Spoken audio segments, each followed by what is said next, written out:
네, 자주 보는 그림일 텐데 각인하시면 좋겠습니다. 요즘 보니까 브랜딩이라는 어떤 영역이 되게 특화되더라고요.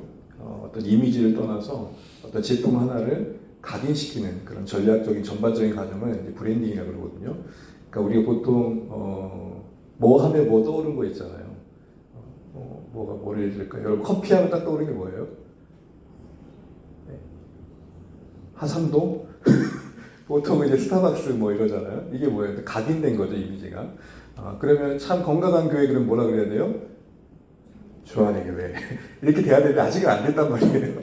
그래서 요즘 같은 뭐 유튜브나 이런 홍보 수단을 통해서 이런 브랜딩하는 역할들을 이렇게 많이 합니다. 교회가 물론 그게 다 전부는 아니지만 또 필요한 부분도 있는 것 같아요. 왜냐하면 사실은 교회를 찾고 선택한다는 것처럼 어려운 게 없더라고요. 그 교회 밖에서 교회를 본다는 게 아무리 정보력을 동원해도 다 알 수 있는 것도 아니고, 또 어쨌든 신앙생활 시작하면 관계일 텐데 그 관계를 만들어가는 것이 마주하는 현실에서 그때그때마다 또 주어진 숙제가 있다 보니까 조건에 최선을 쌓는다고 해서 그 결과마저 최선이냐는 건 또 아니잖아요. 그래서 고민이 있는 거죠. 어쨌든 다른 얘기 하는 거 아니라 마가복음 하면 적어도 난 할 말이 있어야 되는데 적어도 마가복음은 이렇게 하나의 단순화된 구조야. 이 정도는 얘기할 수 있을 것 같고, 그것은 바로 예수님이 갈릴리로 시작된 그 공생애가 십자가를 향해 올곧게 딱 뚜벅뚜벅 걸어가는 그 그림을 마가복음이 구조적으로 담고 있어. 이렇게 얘기를 하는 겁니다. 요한복음에는 야 예루살렘을 3번이나 왔다 갔다 하는데 마가복음은 예루살렘 한 번밖에 안 나와? 그런 수준 낮은 질문을 할 때 딱 얘기를 하는 거예요. 마가복음은 편집자의 그 의도가 당시에 고난받는 성도들에게 정말 저 고난을 향해 뚜벅뚜벅 함께 걸어갑시다. 그것이 끝이 아니라 영광입니다. 이걸 보여주려고 하다 보니까 그렇다. 이렇게 얘기할 수 있는 시간이 되겠습니다. 지금 레이기 지나왔지만 여러분 하도 봐서 이제 기억나잖아요. 레이기 하면 뭐가 떠오르세요, 여러분? 네? 제사. 그러니까 제사하고 항상 앞에서 봤잖아요. 동행의 거룩, 예배의 거룩, 동행의 거룩. 하나님 앞에 나아감, 하나님 앞에 살아냄. 이런 표현으로 내가 믿고 섬기는 그 말씀을 표현할 수 있는 그런 좀 이렇게 묵상이 좀 필요할 것 같아요. 자, 오늘 보시는 것처럼 갈릴리에서 시작해서 예루살렘으로 가는 여정 중에 예루살렘에 가는 일련의 이야기가 진행되고요. 다시 말하겠지만 예루살렘으로 가는 여정에서 계속 이어지는 것은 예수님의 고난에 대한 예고입니다. 그래서 다른 복음서보다 더 집중되어 있어요. 나 고난 받는다 1, 나 고난 받아야 2, 고난 받은 단계 3, 이렇게. 왜 그럴까요? 신앙의 여정에 있는 신자들이 당시에도 신앙을 이해할 때 현실을 배제할 수 없었겠죠. 믿는다는 게 정말 이거밖에 안 되냐라는 생각을 할 수 있는 그들에게 그 던져진 고난의 현장을 십자가의 길 아래서 헤아리도록 돕는 거죠. 그거 지극히 정상이다. 그런 거였습니다. 자, 오늘은 1막에서 예수님이 이제 본격적으로 공생을 시작한 데서 총론이라고 그러죠. 난 이런 걸 가지고 사역할 거다. 그러니까 핵심 주제 선언이 나와 있고 하나님 나라의 그 복음의 선포를 말씀하고 계십니다. 2절이지만 앞으로 다룰 모든 내용에 어떻게 큰 뼈대가 되기 때문에 오늘 한번 묵상해 보도록 하겠습니다. 우리 잠시 지난 시간에 공생애 준비하면서 예수님이 하셨던 거 크게 2가지가 소개됐죠. 하나는 뭐죠? 세례 받는 거. 세례하면 여러분 떠오르셔야 돼요. 왜 예수님이 죄가 없는 세례 받으셨어요? 말씀하신 의미가 뭐예요? 우리를 대신하신 자로서 우리가 있어야 거기까지 오신 줄 있습니다. 그러니까 아무 죄 없으신데 세례를 받으셨다는 것은 죄인으로서 받으신 게 아니라 우리 죄를 담당하신 자로서의 그 책임을 다하시는 그 신실함인 거죠. 그러니까 예수님이 우리를 얼마나 기이 여기신지, 사랑하신지 우리가 확인하게 되는 거죠. 세례 후에 성령의 임재와 하나님의 음성이 들리죠. 내가 너를 기뻐하노라, 너는 나의 아들이라. 예수님께 하신 그 예수님의 메시아로서의 정체성이기도 하지만 신자된 우리가 늘 들어야 할 음성인 거죠. 하나님의 인정을 늘 들으셔야 돼. 야, 내가 너 사랑하는 거 알지? 넌 나의 자녀야. 내가 너를 기뻐해. 이게 늘 더 크게 들려야 되는 거예요. 여러분, 우리는 하나님의 인정으로 사는 자다. 그래야 진정이 생긴다라는 것들을 기억하시면 좋겠습니다. 강야로 내몰릴 때 예수님이 세례받는 것과 함께 크게 예수님이 시험당하신 나옴이 나오는데 성령이 강야로 내모으셨다 했죠. 여러분 기억나시죠? 다른 복음서와 다르게 마가복음은 성령님이 예수님을 거의 내쫓듯 쫓는 것처럼 표현되어 있었죠. 마가복음 외에 마태복음과 누가복음 보시면은 이끄셨다 그래요. 인도하셨다. 이리 오시죠. 이런 분위기라면 마가복음은 뭐예요? 나가야 뭐 이런 분위기. 왜 그러셨을까요? 주님도 그런 대우를 받으셨다. 그거 당신들이 받는 그 고난에 예수님이 동참하고 계신다. 이 얘기를 하는 거죠. 근데 그 내모님은 메시아로서의 그 고난에 십자가의 사역을 미리 예고하신 거고 그 필연성을 보여주신 겁니다. 그래야만 이루어질 구원이라는 거죠. 그리고 이제 마가복음만 나온 장면이에요. 뭐가 있었죠? 예수님이 뭐와 함께 구하셨어요? 들짐승. 이 그림에서 우리는 뭘 봐야 돼요? 이 내쫓김 당한 광야에서 시험을 이기신 뒤에 들짐승과 함께 머물고 있는 이 공조는 앞으로 하나님께서 주신 하나님 나라의 그 어떤 묘사의 단서가 되는 거죠. 막무가내 그렇게 해석할 수 있는 게 아니라 하나님 나라의 회복을 성경은 여러 이미지 언어를 쓰는데 가장 중요한 언어 중에 하나가 에덴의 언어예요. 에덴에 만물을 지셨을 때 그 모든 게 조화롭게 어울리는 것. 그걸 가장 두드러지게 표현한 게 이사야 11장이에요. 여러분 어렸을 때 배우셨던 그 노래. 사자굴에 어린 양이 뛰놀고 장난쳐도 물지 않는. 그리고 그거 들으면 우리가 하나님 나라를 이제 그리는 중요한 말씀에 이제 시선을 갖게 되는 거죠. 자, 그래서 우리는 그 은유를 받았죠 그때. 은유리가 뿌듯하게 길 위에 서서 우리가 이런 하나님의 이 공생의 모든 본격적인 사역을 준비해 보이신 이 세례와 시험 받음 속에 말씀하신 메시지를 안다면 그것이 시작되어져 우리가 함께 걷는 이 여정 위에 있다면 우리는 고난이 그 길 안에 있는 고난이라면 어떤 면에서 안심할 필요가 있겠다. 왜요? 들짐승과 함께 하신 예수님의 모습은 그 위로를 우리에게 주고 있기 때문입니다. 그래서 우리는 수많은 전투를 살지만 이미 이긴 전쟁의 전투라는 사실을 잊지 않아야 된다라는 것들을 기억하면 좋겠습니다.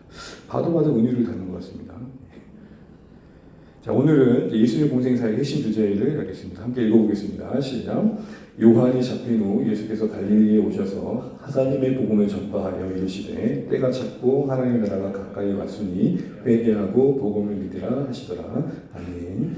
오늘 이것은 예수님이 공세계를 이제 본격적으로 내딛기 전에 예수님이 이제 메시아로서의 사역을 본격적으로 하시기 전에 선포하신 어떻게 보면 방향성이죠. 나는 바로 이 복음을 전파하러 왔다라는 겁니다. 그러니까 앞으로 펼쳐진 모든 기적, 모든 사건들은 이 복음의 확장이라고 보시면 돼요.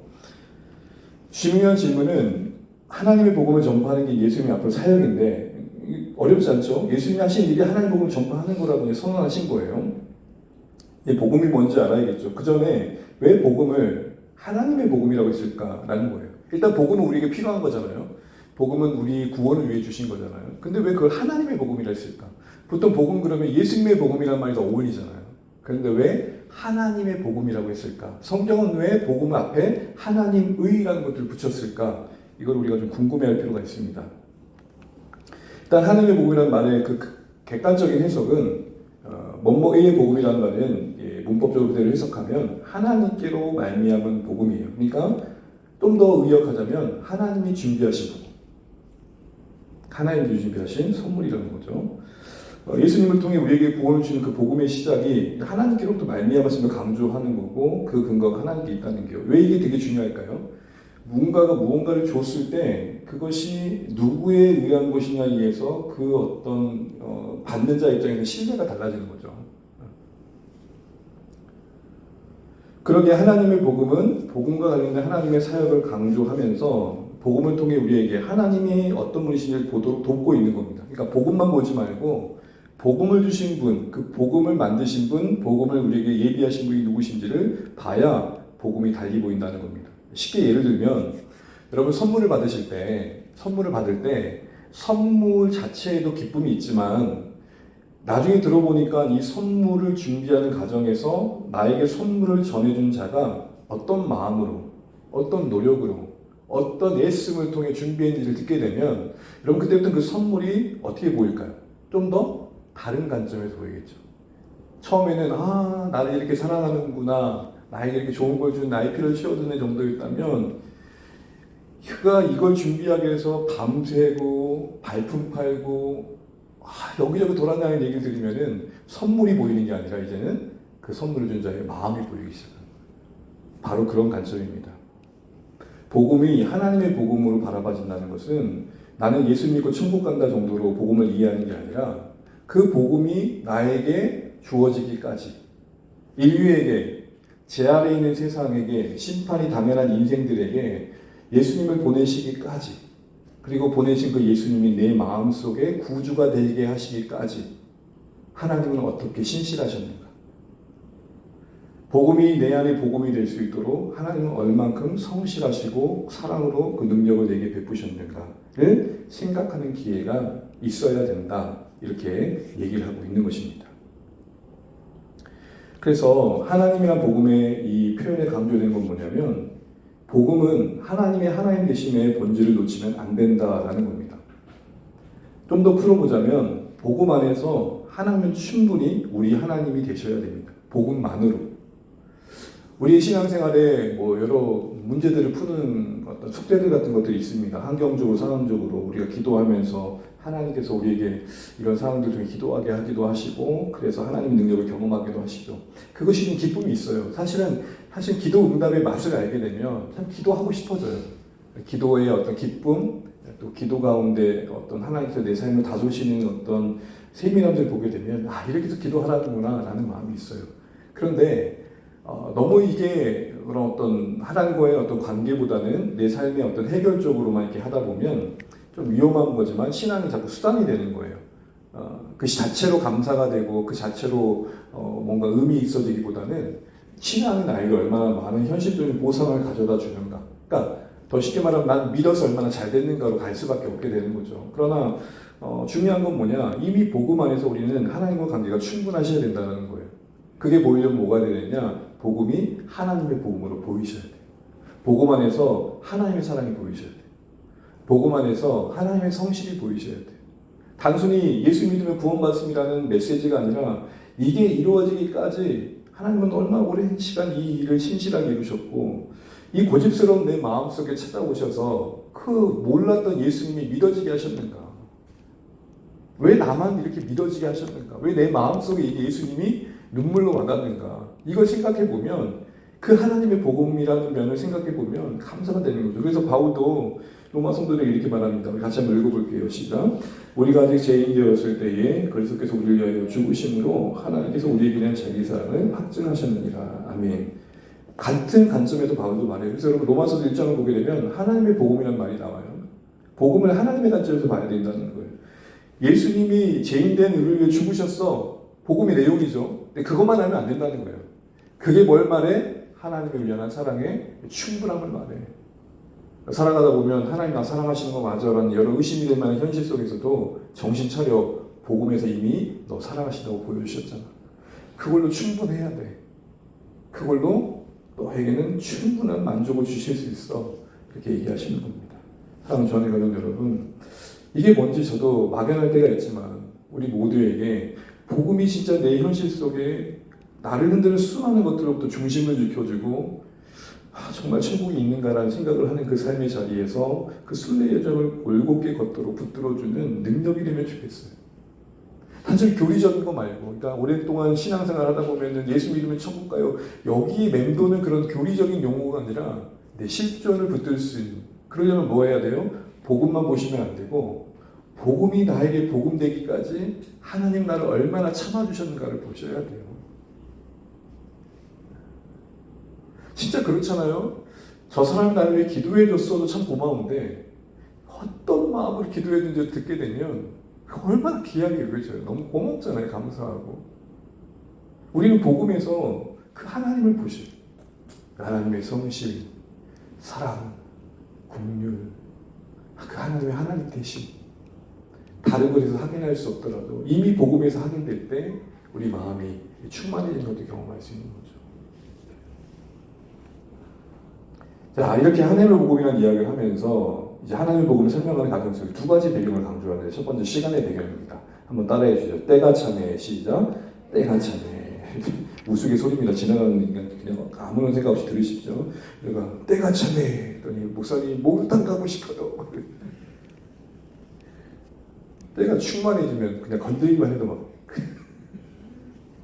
요즘 여러분, 네, 그렇습니다. 네, 그런 이야기를 했던 사람이 갑자기 생각이 나요. 때가 찼다는 말이 뭐죠? 원문 그대로 뭐냐면 때가 성실해졌다가 맞아요. 특별히 여러분 때라는 말은 주일에도 말씀드린 것처럼 상식적으로 이제 알고 계시지만 다시 한번 말할게요. 카이로스라는 시간의 개념이 있고 크로노스라는 시간의 개념이 있는데 예를 들어 이런 겁니다. 친구들이 10시에 만나서 떠났어요. 그러면 그건 크로노스예요. 물리적인 시간. 1시, 2시, 3시, 4시. 그런데 친구들이 다 모여서 그때서야 떠났어요. 그러면 뭐가 돼요? 카이로스가 되는 거예요. 어떤 조건이 충족되었을 때 의미가 만들어지고 그것이 뭔가 가치가 될 때 그때의 시간이 뭐라 그러냐? 예, 카이로스가 되는 거예요. 여러분 7시 반에 수요일 말씀 기도에 산책합니다. 이건 카이로스, 크로노스예요. 그런데 여기서 내 마음이 하나님의 말씀으로 채워지면 그게 크로노스 시간이 되는 거예요. 우리의 물리적인 시간은 늘 흘러요. 누구에게나 똑같이. 그런데 그 모든 시간이 모두에게 의미 있는 건 아니죠. 크로노스가 카이로스로 와닿을 때 거기서 행복이 있는 거거든요. 내가 만약에 가상이니까요. 한 달밖에 못 산다. 동일하게 한 달의 시간을 사는데 그때 한 달을 사는 사람에게 한 달의 하루하루는 비교할 수 없는 무게감으로 와닿겠죠.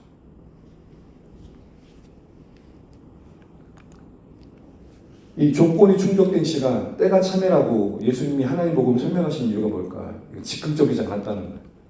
너무 잘 아시는 것처럼 여러분 인류가 타락하는 그 시점에 창세기 3장에서 무슨 말인지 모르는 하나님 말씀이 주어져요.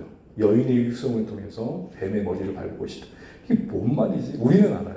이미 성경의 계시가 완성된 입장에서 그 말씀이 어떤 역사 속에서 이루어진지는 아는 우리는 알아요. 그러나 그때 당시 아담은 이게 뭔 말이야 말아볼 수밖에 없었겠죠. 근데 그 말씀은 뭐예요? 소위 시작이 되는 복음이라서 원시복이라고 할 때 그 여인의 후손은 결국 누굽니까? 마리아 여인을 통해 태어난 예수님을 본 것을 통해서 이루어진 걸 우리가 알게 되죠. 그래서 나중에도 볼 수 있는 기록이 있지만 마태복음 보게 되면은 예수님의 태어남을 마리아를 통해 났다고 되었을 때 마리아가 등장하게 되는 것은 이 오늘 여도 창세기 3장 15절을 전도한 거예요. 왜냐하면 보통 이스라엘의 조건은 남자를 얘기하거든요.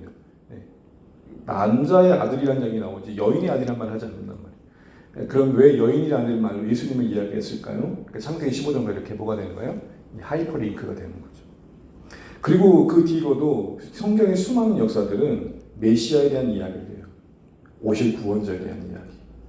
이 수많은 이야기들이 이루어진 사건이 바로 오늘 예수님이 하나님의 복음을 선포하신 이 시점과 맞물려 있음을 말하는 겁니다. 결국 복음은 갑자기 우연히 이루어진 게 아니라는 거죠. 하나님의 계획하심이 이루어진 현장이라는 겁니다.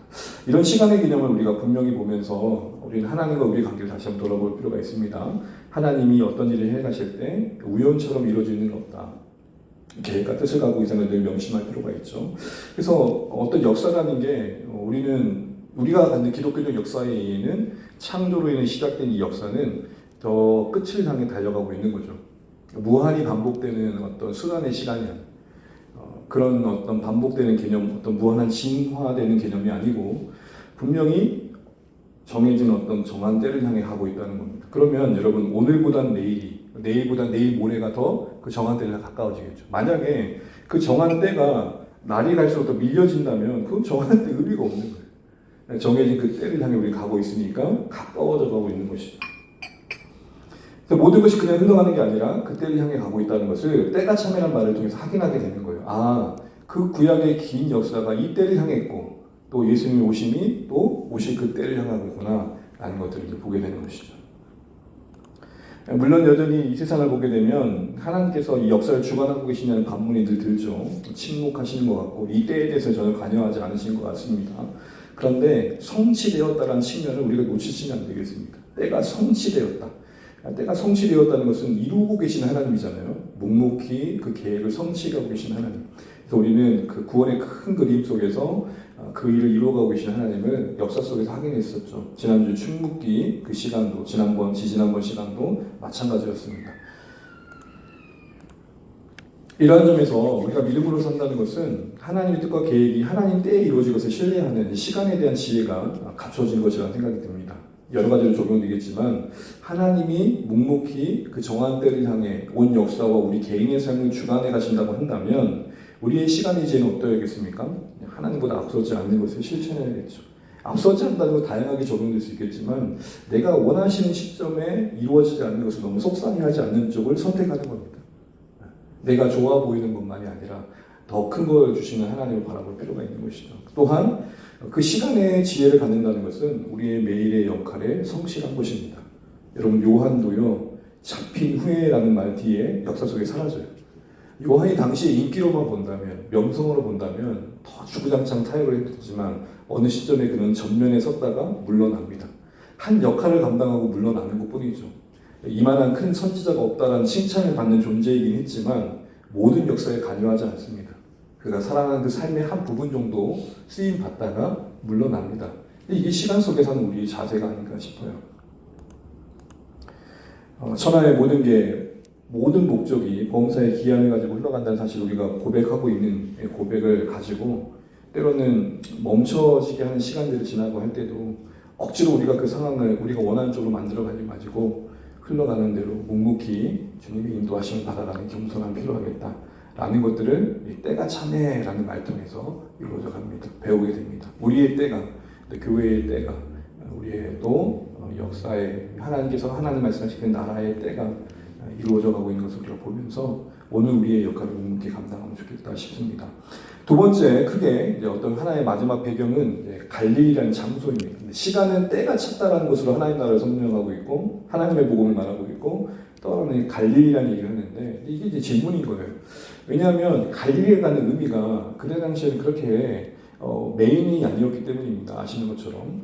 그러니까 지금 이제 앞으로 하신 예수님의 대부분의 사역들, 초기 사역들은 가버나움이라는 것을 중심으로 한 갈릴리 사역이 될 텐데요. 많이 이제 여러 지도들이 있지만 보시는 것처럼 갈릴리 호수 주변으로 왼쪽에 이 서편 쪽에 쭉 일대가 갈릴리입니다. 그리고 그 가운데 가버나움이라는 곳이 있고요. 근데 이 일대에서 사역을 하실 거란 말이에요. 그런데 이 갈릴리가 갖는 당시의 개념은 이렇습니다. 변방이에요. 변방이니까 접경 지역이겠죠. 접경 지역이니까 다른 나라 신봉도 많이 받고 접경 지역이만큼 섞여 많이 살아요. 그리고 혼합된 문화와 우상들이 성행했고 그래서 당시에 성전이 있는 예루살렘의 입장에서는 정치적으로나 종교적으로나 버림받은 땅이에요. 그냥 갈릴리에서 왔어요 그러면 그냥 애초에 무시부터 하고 계십니다. 그래서 여러분 요한복음 7장 41절을 보면 거기는 선지자조차 날 수 없는 곳이라고 치부해버려요.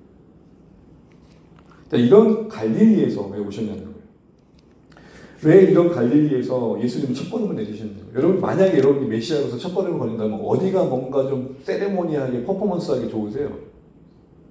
성수동? 더현대? 여의도 광장? 국회의사당?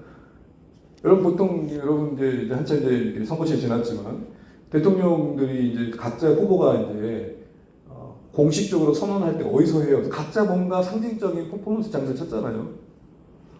예수님 입장에서 하나님 나라는 이 거대한 이 하나님 나라의 어떤 사역을 시작하는 데 있어서 시작한 가장 좋은 건 어디겠어요?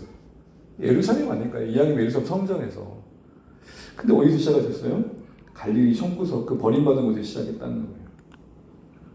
복음이 성공한 자들의 상징이 모두가 다 예루살렘으로. 지금 여러분 우리 성공하려면 어디 가야 돼요? 예? 지금 청년들이 성공하려면 다 어디로 갑니까? 울산. 오늘 날이 오겠죠. 네, 여기도 많이 발전하겠죠 이제 앞으로. 보니까 여러분 뭐 정확하게 모르겠는데 KTS부터 해가지고 부울경 강역 이 구라를 지나가더라고요. 그래서 하나님이 여기 우리를 두신 이유가 있다. 구라 땅을 여러분 갖고 계신지 모르겠습니다만 어쨌든 구라를 지나가더라고요. 그 갈릴리가 갖는 상징이 그렇게 있다라는 건데 어떤 의미였느냐? 당시에 이사야 말씀을 보게 되면 갈릴리는 흑암과 사망의 땅을 불러줍니다. 절망의 이미지가 가득한 곳이에요. 그런데 거기에 복음, 빛이 임했다. 그것은 복음은 이런 의미를 갖는다는 거예요. 바로 죄와 절망의 어두운 곳에 새로운 길을 만드는 빛이 복음이다. 이런 상징적 의미를 말씀하고 있는 거죠. 그래서 어떤 의미를 가지고 살아갈지 모르는 인생들에게 길을 안내하는 게 복음이다. 소망을 주는 게 복음이다. 이거를 갈릴리에서 복음을 설명하시니까 우리가 기대하는 복음은 잘되는 번영의 복음의 개념 속에서 이해해보면 사실은 예수님의 복음과 너무 거리가 먼 거죠.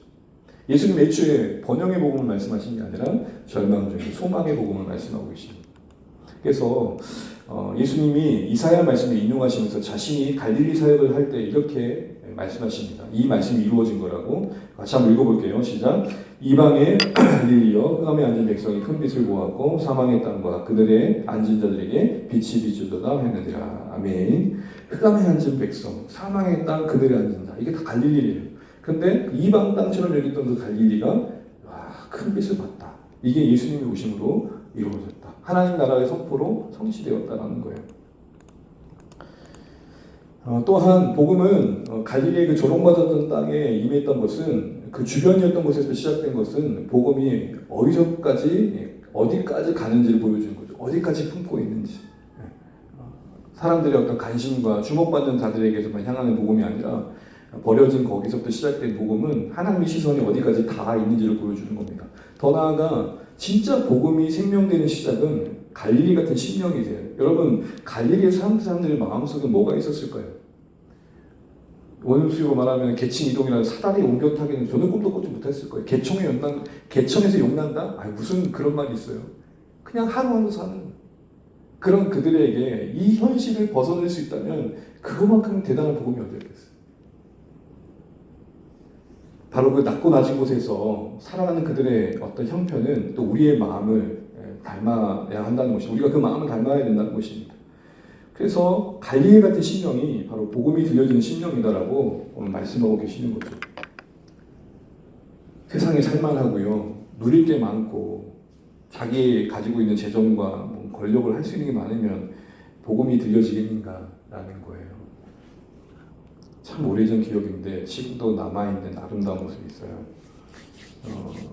필리핀에 이제 따가이따이라는 데 사역을 갔을 때 거기 고산지대에 이렇게 원주민들을 섬기는 분과 함께 이제 며칠 이렇게 돌아다녔어요. 거기서 같이 예배하고, 예배 중에 이제 앞에서 찬양팀이 찬양을 하는데 이게 한국말로 하면은 거룩하신 하나님 주께 감사드리세, 그 찬양이에요. 고정인데 다들 이때 영어로 했죠. 영어를 하는데 원주민 여인이 아이를 품고 딱 손을 들면서 하는 이 고백이 저에게 너무 제가 그 뒤에 있었고 이렇게 말하는 거예요. 가난할 때 우리를 부욕해 하신 나의 주, 이렇게 하는 거예요. 이게 영어 가사로 보면 이렇거든요. Let the poor say I'm rich. 가난한 자들은 이제서야 말할 수 있습니다. 나는 결코 가난하지 않고 부유하다. 왜요? 예수님이 날 위해 해주신 일 때문에. 다른 관점에서 부유함을 말하는 거예요. 갈릴리 같은 현실을 이길 수 있는 방법은요, 우리가 예루살렘 가는 거 아니에요. 금을 가질 수 없으니까 도금을 하잖아요. 샤넬을 못 가지니까 짬을 피잖아요. 그걸로 해결할 수 없는. 포르쉐를 못하니까 포르테를 포르쉐라고 착각하고 있잖아요, 제가. 그걸로 해결할 수 없는. 갈릴리가 예루살렘으로 가야 답이 있는 게 아니라고 보여주십니다. 여전히 갈릴리지만 그 안에 하늘의 부요함으로 그 현실을 해석하는 자들은 진짜 세상에 설명할 수 없는 만족 속에 거한다. 이게 하나님 나라다. 이렇게 말씀하십니다. 저는 이 그림이 아직도 남아있어요. 그 여인의, 여러분 이 동네는요, 가서 무슨 사역을 했냐면 직접 사진기로 사진을 찍어줬어요. 그런데 애들이 자기 사진을 자기 얼굴 자기 사진을 보는 게 처음인 거예요. 지 얼굴들을, 지 사진들을 처음 보는. 문명으로부터 벗어나 있는. 후시림이 하나 없어가지고 상처가 덧난 아이. 그냥 사는 대로 살아가는 하루하루. 그런데 Let the poor I'm rich. 피자 사줬더니 배가 좀 고프다고 스파게티 안 사준다고 따지는 우리 아이들을 보면 이게 지금 설명이 안 돼. 이 부유함이 설명이 안 되는 거예요. 내내 밥 먹어놓고는 불닭을 먹어야 자겠다고 하는 고집부리는 애들을 보면, 우리 막내 얘기하는 거 아닙니다. 미안해, 막내야. 그냥 저도 그렇고 우리 모두가 갈릴리의 현실을 예루살렘으로 바꾸는 것을 복음이라고 생각합니다.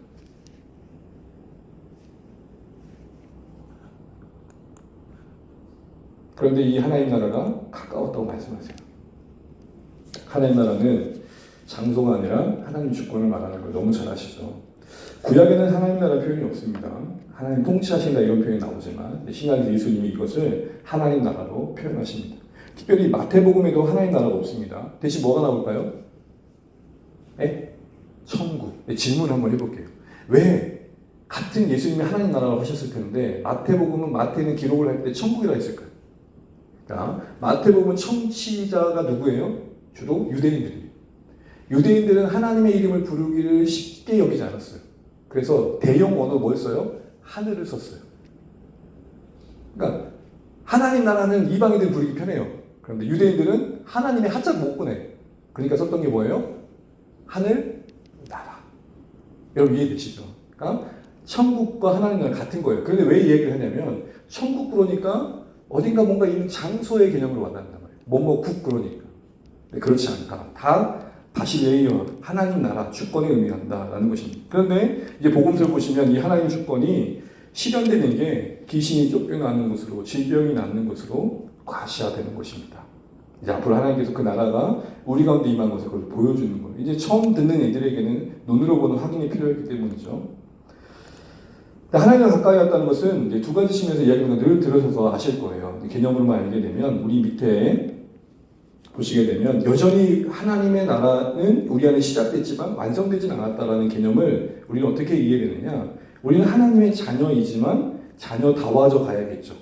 사탄은 하나님의 주권 아래 굴복당했지만 여전히 허락된 여력으로 악한 자란 우리에게 유혹을 끼치죠. 그러나 그의 운명은 결정되었죠. 그러니까 이런 어떤 역동성 그리고 긴장 속에서 생각할 필요가 있는 거예요. 나는 하나님의 자녀이지만 저 천국을 향한 하나님 자녀로서의 투쟁을 해야 되는 운명에 처해 있는 이런 어떤 이해가 하나님 나라 가까웠다는 의미입니다. 그러니까 가까우고 있다는 개념이 아니라 이미 임했는데 아직은 완성되지 않고 그 완성을 향해 가고 있다. 이런 개념입니다.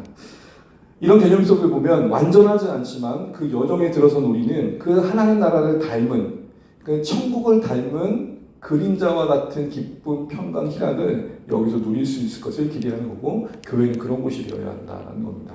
여러분 우리 보통 마트나 이런 데 가보면 여러분 음식을 사기 전에 뭘 사세요? 뭐 아니면 뭘 이렇게 드세요? 이렇게 가다 보면 어머나 맛있겠다 하고 뭘 먹어요? 이쑤시개로 굽는 거 있잖아요.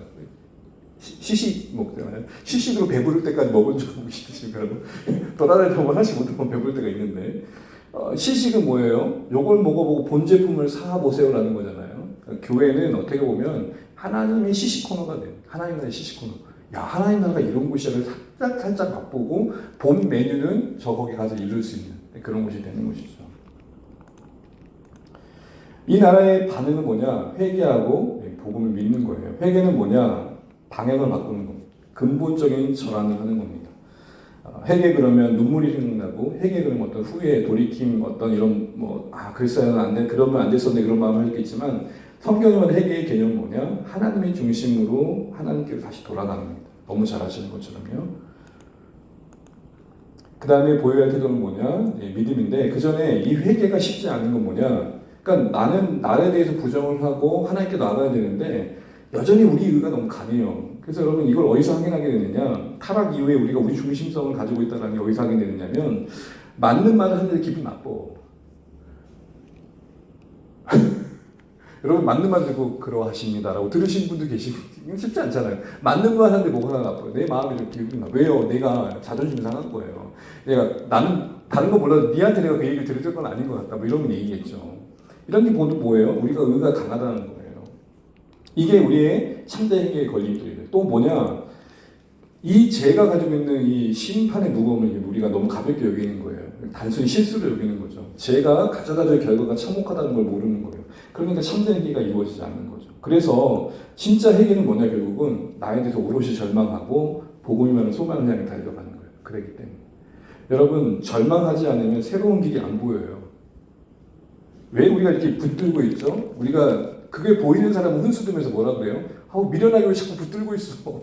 근데 본인은 뭘 해야 이걸 놔요? 절망해야 놔요. 절망해야 놓든지 새로운 일이 보이는 거예요. 그렇지 않나요? 우리 자신에 대해서 절망해야 예수님이 들리기 시작하는 겁니다. 내가 갈 일이다. 난 뭔 짓을 해도 예수님 될 수도 없고 예수님 된다고 했어도 나는 기대했던 복을 누릴 수 없다는 걸 내가 이제 알게 되었다. 그 비싼 값 주고 알게 되잖아요. 그러니까 머리로 알고 그렇구나 하고 받아들이면 좋겠는데 고생해야 배워. 우리 인생이 참 미련함이죠. 그게 아니라는 거를 늘 들어도 가서 그걸 경험하고 나서야 몸으로 배워요. 그런 우리가 진짜 절망했을 때 복음이 들려지는 것, 그게 바로 진짜 하나님 나라를 임하는 거라는 겁니다. 그게 바로 회개와 믿음입니다. 그래서 복음을 믿는다는 것은 그렇게 절망 가운데 소망이 되신 그 복음의 내용의 핵심인 하나님의 통치를 받는 자리를 받아들이는 거예요. 그래서 내가 이제 하나님의 자녀가 되겠습니다. 하나님의 그 통치 아래 약속된 그 평강과 의와 기쁨을 누리겠습니다. 하늘의 소망을 누리겠습니다. 이런 거고, 이제는 내가 그 하나님 백성답게 순종하겠습니다. 그래서 하나님 나라 백성으로서 복음을 믿는다는 것은 두 가지입니다. 누림과 순종. 한 예로 이 말씀 한번 읽어볼까요? 그가 우리를 흑암의 권세에서 건져내사 그의 사랑의 안내로 뭐 하셨으니? 옮기셨으니. 결코 우리 스스로 벗어날 수 없는 거기서 건져내셔서 하나님의 사랑의 아들의 나라로 우리를 옮기신 것. 이게 우리에게 뭘 가져줬느냐? 이제 골로새 보게 되면은 모든 죄로부터 우리를 자유케 하셨다. 죄의 권세에서 자유케 하셨다. 이 얘기를 하고 있는 거거든요. 그러니까 우리가 하나님 나라의 임함을 누린다는 것은 우리 힘으로 떨쳐낼 수 없는 죄와 죄책에 대해서 자유케 되어지고, 이제는 우리를 소유하신 그 하나님의 통치 아래서 그 법을 따라 참된 자유와 용서를 실천하며 사는 것, 이게 이제 하나님 나라가 임한 겁니다. 차츰 우리가 이제 앞으로 보게 될 내용이니까요. 개념만 보게 되면. 그래서 결국 복음을 믿는다는 것은 한마디로 말하면 나 주인됨 내려놓고 하나님의 인생의 주인으로 오롯이 받아들이는 겁니다. 그런데 더 중요한 거는 믿는다는 것은 간헐적인 동사가 아니에요. 예수님께서 하나님 나라를 선포하시면서 그것이 너에게 받아들여질 때 필요한 것을 믿는다라고 할 때 쉽게 말하는 거예요. 매번 적용하는 거예요. 매번. 잊지 않고. 지속적으로 끊임없이 나는 지금 천국을 가고 있는가? 나는 지금 하나님 나라를 바라보고 있는가? 여러분 이거 주일날 제가 뭐라고 그랬죠? 지향. 하향된 형편 속에 상향을 만드시는 하나님의 계획이 내 안에 이루어지려면 지향이라 지향. 끊임없이 나를 돌이켜 하나님께로 가는 거죠. 여러분 장거리 미사일이 멀리 날아갈 때 물리적으로요 이렇게 날아가는 건 없어요. 위성과 그 미사일이 수신과 송신을 하면서 딱 하는 거예요. 그러니까 원 목적으로 벗어나면 어떻게 돼요? 툭툭툭 치는 거예요. 또 지나치면 다시 오돌리는 거. 그래서 방향을 찾아가는 거예요. 무슨 말이에요? 균형이라는 것은 정점이 아니에요. 그러니까 세상에 나는 균형이 있다라고 말하면서 가만히 있는 사람은 그 균형이 없는 거예요. 균형이란 건 뭐예요? 이렇게 갈 것 같으면 이렇게 오는 거예요. 이렇게 갈 것 같으면 이렇게 오는 게 균형 아닙니까? 바로 그런 개념이 믿음입니다. 세상으로 자꾸 갈 것 같으면 다시 하나님께로 이렇게 돌이키는 과정이 믿음이다. 그러니까 믿음은 완벽한 게 아니라 매 순간 하나님을 생각하고 하나님께로 나아가는, 그렇게 적용해 보시는 거죠. 자, 이제 마지막입니다. 그렇다면 이 하나님 나라를 사는 건 어떻게 돼? 너무 막연한 신학적인 주제로 여길 게 아니라 성찰을 통해서 확인해 가실 때, 그러니까 이 질문을 한번 해보십시오. 우리 모두가 나는 하나님 나라에서 살고 있는가? 그럼 어떻게 확인해야 될까? 라고 할 때 몇 가지 질문을 해보면, 우리 파란색 한번 읽어보겠습니다. 시작. 생명의 변화, 변화의 기쁨이 있는가? 이게 내가 이제 하나님 나라에 있는가가 아주 중요합니다. 나는 지금 이 변화의 기쁨을 누리고 있는가? 두 번째, 내 안에 함께 읽을까요? 거룩을 향한 갈망이 있는가? 난 뭘 고민하고 있는가? 초대교회 신자들은 예수 믿음으로 죽음을 고민했다면 지금은 주일에 예배 가냐마냐를 고민하잖아요. 우리는. 그러니까 고민이 너무 좀 생명 있는 자답지 않다는 거예요. 세 번째로 하나님의 통치를 신뢰하며 평안을 누립니까? 구원의 큰 그림의 하나님. 또한 우주의 먼지보다 못한 내 인생을 세밀하게 돌보시는 하나님. 크심과 디테일함 속에 나의 존재를 헤아리면서 나는 살아가고 있는가? 불안이 없다는 게 아닙니다. 그때마다 불안 하나님께 맡기고 있는가? 마지막 한번 읽어볼까요? 그 나라를 궁금해하는 사람이 있는가? 내가 하나님 나라를 살고 있다는 것은 가장 가까이 있는 사람이 확인하는 거야. 너의 소망이 뭐길래? 너의 목표가 뭐고 방향이 뭐고 의미가 뭐길래 너는 왜 나와 다른 선택을 하니? 이런 질문을 누군가 갖고 있다면 난 하나님 나라에 살고 있다라고 볼 수 있겠죠. 제가 왜 이런 질문을 하냐면 하나님 나라가 막연한 게 아니라 우리 실전 속에 끌고 들어오셔야 돼요. 내가 하나님 나라를 산다면 엄마로서 어떻게 해야 될까? 내가 하나님 나라에 사는 아빠로서, 내가 하나님 나라에 사는 한 인생으로서 지금 여기를 어떻게 살아내야 될까? 그런 끝없는 고민이 나와 하나님 나라를 더 연결시켜서 그 통치가 만드는 은혜와 평강과 희락과 소망이 부여되는 것이죠. 반주해 주십시오. 사랑전에 가는 여러분, 오늘 딱 2절인데 참 많은 내용을 다뤘죠. 또 이런 총론들이 이제 앞으로 복음서마다 여러 명 사게 될 겁니다. 오늘 여러 이야기를 했지만 이 질문 앞에 좀 서면 좋겠습니다. 나는 하나님 나라에 살고 있는가? 이게 너무나 많이 들었던 이 하나님의 나라, 하나님의 통치, 예수님의 왕이신 이 나라, 은혜와 사랑의 나라, 긍휼의 나라, 소망의 나라. 난 그게 내 현실 속에 누려지고 있는지 돌아보시면 좋겠습니다. 그렇지 않다면 다시 점검해야 할 두 가지가 있습니다. 나를 회개했는가? 나를 포기했는가? 나는 신뢰하는 것을 내려놨는가?